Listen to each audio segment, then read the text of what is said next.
Hi, thanks for joining me. Today I'm going to be going over part 2 of the first problem from the second week of the summer Invariants maths competition. As always, there'll be a link in the description below with the details of the problem, with the details of the competition. In the last video I went over part 1, so I'll leave a solution or the link to the solution for that in the description below. And today I'm going to be going over part 2. So we have S, a collection of 100 positive integers with the sum of the elements in S less than 200.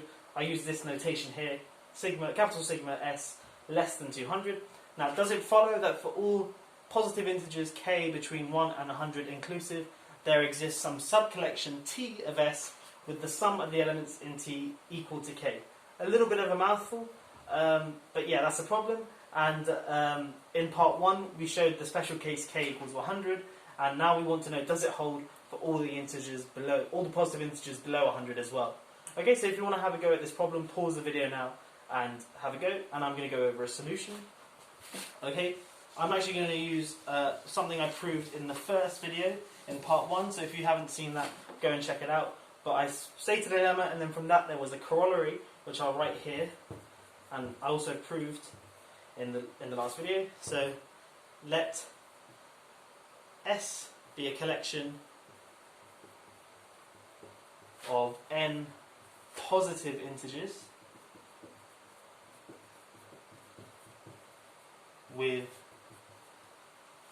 the sum of the elements in S less than 2n, then there exists a subcollection of that, a subcollection of S with the sum of the elements in T equal to n. So I stated and I proved this in the last video, so if you want to see the proof for that, check that out.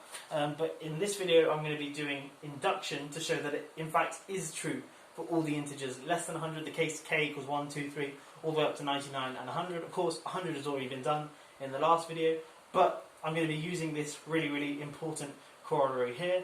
Okay, so I'm going to prove it by induction, working down from k equals 100 all the way down to 1. Now, of course, in part 1, as I said, we've already done the base case when k equals 100, so now I only need to show if I can do it for the case k equals n, for example, then I can do it for the case k equals n minus 1, and then by induction I'm done. Okay, so let's do that. So suppose T is some subcollection of S of size n. With sum n, with sum of the elements in T, equal to n. I'm all over the place today. Okay, and obviously n is going to be some number between 2 and 100. Now I want to show I can construct some subcollection of S with sum n minus 1. Okay, well, if T is just the sort of the special case collection where it's all 1, so it's just about n lots of 1, well then I can easily construct T tilde and just let that be n minus, so this is n ones, and this will then be n minus 1 ones. Now obviously then T tilde is a subcollection of T, and of course that's a subcollection of S. Hence we found some subcollection of the S, T tilde, which is just n minus 1 ones, and therefore it's a subcollection with n minus 1 1, so it has some n minus 1. Okay, so we've done the inductive step on this special case here. But now, in the other case, when T isn't just a bunch of 1s, there must be an element which is at least 2.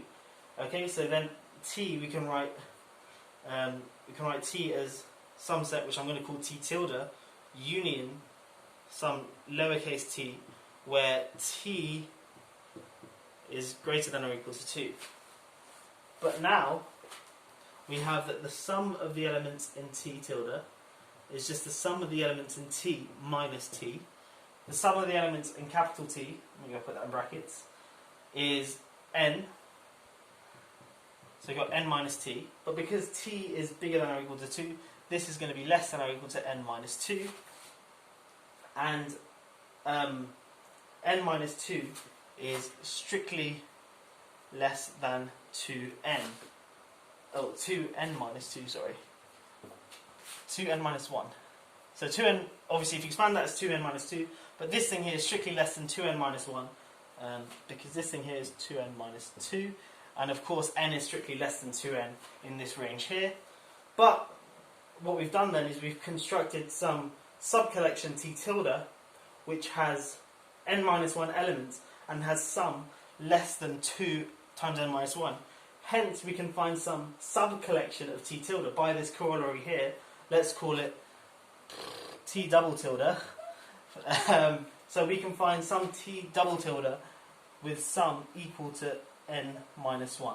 Okay, by just applying this corollary here, swapping the s for t tilde, t for t double tilde, and n for n minus 1.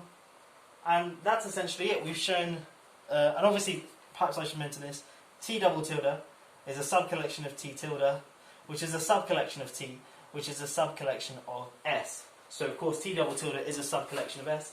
So we've shown if we can do it for the case k equals n, then we can also do it for the case k equals n minus 1. And because in part 1 we showed it was true for k equals 100, that means by induction we've got all the cases k equals 100 all the way down to k equals 1. Anyway, I hope you have enjoyed this video. I've proved it this way. Perhaps there are other ways to prove part 2 as well, but I thought this was quite nice. It used the corollary I used in part 1 again, and as I mentioned in part 1, this is a really cool corollary, and also the lemma is a really good one to have in your toolkit, especially for competition maths problems. Anyway, that's all for this video. Join me in the next video where I'll go over problem 2. That's all for now. Have a great day.